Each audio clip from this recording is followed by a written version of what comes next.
माननीय नवीन पट्टनायक महोदय निर्देश क्रमे आज विजु जनता दल एक कमिटी आज पीड़िता को आम भेटी डिस्ट्रिक्ट हेडक्वार्टर हस्पिटाल मालकानगिरी ठारे एवं विशेषकर डबल इंजिन सरकार जो दिन ओडिशा रे आसीचंती एथिरे महिला माने एवं विशेषकर छात्री माने सुरक्षित नाहंती आपण माने देखुथिबे 14 मास रे एते गुडे गाँ गहली महिला एवं युवती माने गणदुष्कर्म शिकार होती एवं इठी गोटे छोट झीटी जे कि 14-15 वर्ष झीटी जो भाव में आम हस्पिटाल सहित आलोचना कलु दुख लगुच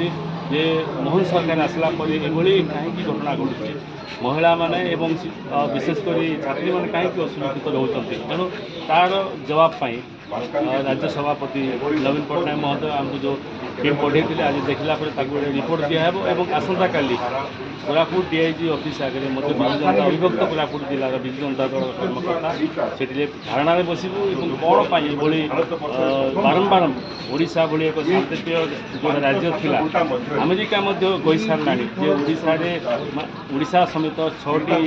7टी राज्य में महिला माने सुरक्षित नुहंती तेणु जातिसंघ भी जानी सारा अमेरिका भी जानी सारा दिने जातिसंघ ओडिशा को टाइट दौरा बेले आज मोहन सरकार आसला बेले एभली जो परिस्थिति